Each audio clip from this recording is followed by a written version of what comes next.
Netanyahu যুদ্ধবিরতি চুক্তি লঙ্ঘন করেছেন দাবি করে ইসরায়েলে অস্ত্র সরবরাহ বন্ধের আহ্বান পুনর্ব্যক্ত করেছেন মার্কিন senator Bernie Sanders. 24 March X পোস্টে তিনি এই আহ্বান জানান। এক্স পোস্টে স্যান্ডার্স লেখেন, নেতানিয়াহু 22 দিনে গাজায় কোনো সাহায্য পাঠাতে দেননি। তিনি যুদ্ধবিরতি চুক্তি লঙ্ঘন করেছেন, আবার বোমা হামলা শুরু করেছেন, যার ফলে 50,000-এরও বেশি মানুষ নিহত হয়েছেন। এখন তিনি গাজায় দীর্ঘমেয়াদী দখলদারিত্বের হুমকি দিচ্ছেন।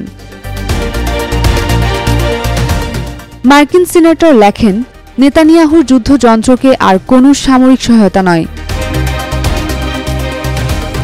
চলতি বছরের জানুয়ারিতে যুদ্ধবিরতি ও বন্দি বিনিময় চুক্তি কার্যকর হওয়ার পর গত 18 মার্চ ইসরায়েলি বাহিনী গাজায় ভয়াবহ বিমান হামলা চালায়। এতে অন্তত 730 জন প্রাণ হারান। 2023 সালের অক্টোবর থেকে ইসরায়েল গাজায় যে বর্বর হামলা চালিয়ে আসছে, তাতে এখন পর্যন্ত 50,000-এরও বেশি ফিলিস্তিনি নিহত হয়েছেন, যাদের অধিকাংশই নারী ও শিশু। এছাড়া এই সময়ের মধ্যে আহতের সংখ্যা ছাড়িয়েছে 1,13,000। গত নভেম্বরে আন্তর্জাতিক অপরাধ আদালত গাজায় সংঘটিত যুদ্ধাপরাধ ও মানবতাবিরোধী অপরাধের অভিযোগে ইসরায়েলের প্রধানমন্ত্রী নেতানিয়াহু এবং তার সাবেক প্রতিরক্ষামন্ত্রী ইয়োভ গ্যালান্টের বিরুদ্ধে গ্রেফতারি পরোয়ানা জারি করেন।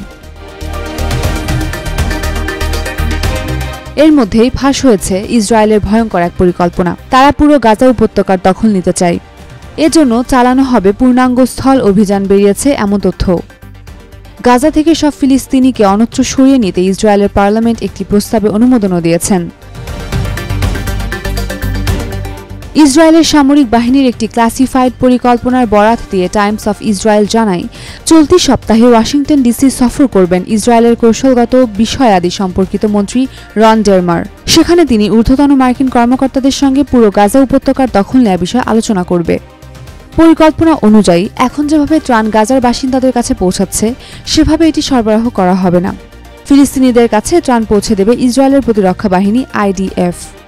উম্মে রুম্মান ক্রান্তি, ডেইলি সান।